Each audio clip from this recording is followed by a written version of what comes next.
नमस्कार मित्रों, हमेशा की तरह आपका हमारे चैनल पर स्वागत है। आज हम ऐसी जानकारी देने जा रहे हैं जिससे आपका मानसिक आत्मबल बढ़ेगा, मानसिक संतोष बढ़ेगा और आपको कम से कम ये पता चलेगा कि सुख दुख क्या है। कुछ भी नहीं। संसार में दुख क्या है और सुख क्या है, इसकी परिभाषा करना बहुत ही कठिन है। परंतु ना तो ये बहुत सुख है और ना ही दुख है। ये सब हमारे मानसिक जो है घटनाएं हैं, ये अपने आप पर निर्भर करती हैं कि सुख क्या है, दुख क्या है। चलिए हम आपको बताते हैं कि किस तरह जान पाएँ कि संसार में सुख और दुख की परिभाषा क्या है।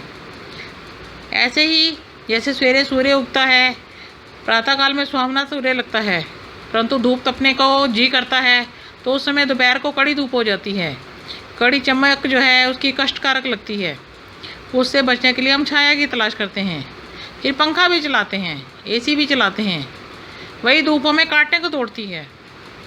अरे शाम हो गई, यही धूप सुखद हो गई। अब ये सब क्या था? परिस्थितियों पर निर्भर है। यानी कि वही सूर्य हमें गर्मी दे रहा था और वही सूर्य हमें ठंडक दे रहा है। वही सूर्य हमें प्रिय लग रहा है। गर्मी में हमें वही सूर्य अप्रिय लगता है और ठंड में उसी की सूर्य की धूप के नीचे हम बैठ के आनंद लेते हैं कि कितना अच्छा है सूर्य। तो ये सब क्या है? ये हमारे मन की सोच। परिस्थितियाँ बदलती रहती हैं, लेकिन इंसान को अपने आत्मबल को बढ़ा के रखना चाहिए। भूख में भोजन की इतनी लालसा होती है, रूखा सूखा जो मिले वो अच्छा लगता है। परंतु यदि हमारा पेट भरा हुआ है और हम बीमार हैं तो स्वादिष्ट से स्वादिष्ट भोजन भी रुचिकर लगता है, देखने को मन नहीं करता। और यदि हमारे आसपास किसी की मृत्यु हो गई है या कोई इस तरह की अप्रिय घटना हो गई है तो हमारा भोजन करने को दिल नहीं करता। और वैसे अगर व्रत रखें तो हमारा जी ललचाएगा हम भोजन करें, तो वही भोजन स्वादिष्ट बन जाता है और वही भोजन अरुचिकर।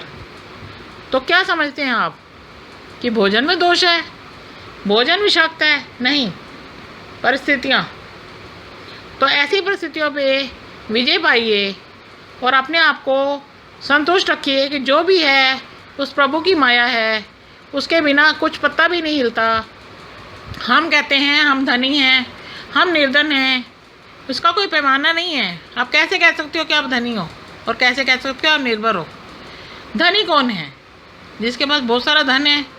क्या पैमाना है कि धनी कौन है और निर्धन कौन है? नहीं। जिसके पास कोठी है, बंगला है, खजाने हैं, और लेकिन अगर उसका शरीर दुखों से भरा हुआ है, बीमारियों से भरा हुआ है, उसके पास बैठने के लिए कोई इंसान नहीं है, कोई उसका परिवार नहीं है, तो उससे निर्धन कोई नहीं है।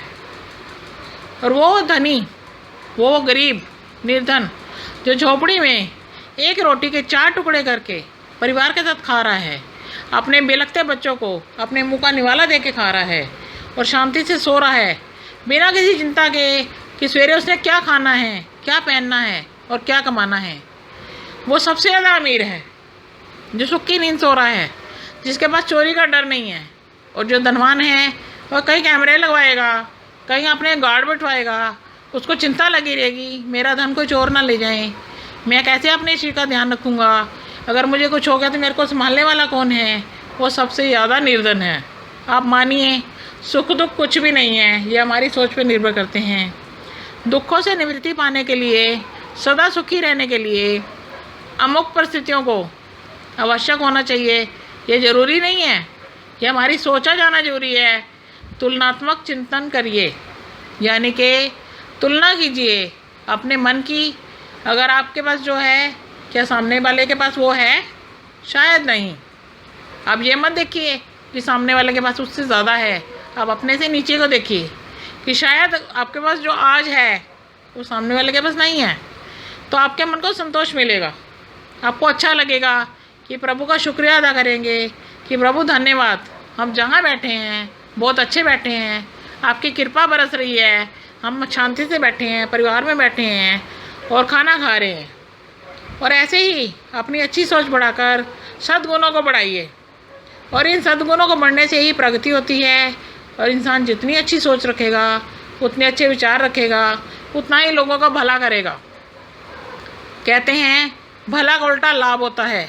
यदि आपने किसी का भला किया तो आपको लाभ अवश्य मिलेगा। और यदि किसी पे दया करोगे, दया का उल्टा याद होता है। यदि किसी पे दया करोगे तो आपको याद रखेगा।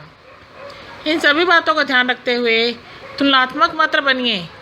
तुलना कीजिए सुखों की जो समय आपके पास है, ना कि दुखों की, कि हमारे पास दुख कितने हैं। आप ये सोचिए कि हमारे पास सुख कितने हैं। आप देखिए, आप सबसे ज़्यादा सुखी माने जाएंगे। अगर आप दुखों की गिनती करते रहेंगे आपको लगेगा अरे दुखों का तो पहाड़ है, इससे तो पार पाना बहुत मुश्किल है। और यदि आप सुखों की गिनती करेंगे तो आप मानेंगे हम सबसे ज़्यादा सुखी हैं। तो आज मैं यही विषय समाप्त करती हूँ कि सुख दुख प्रभु की जो परिस्थितियाँ हैं वो तो रहनी अटल हैं, लेकिन सुख दुख हमारे मानसिक हैं। तो उसके इसलिए अपने मानसिक संतोष को बढ़ाइए, अपने आत्म संतोष को बढ़ाइए, अपने मन को स्ट्रॉन्ग कीजिए। धन्यवाद। जय माता दी।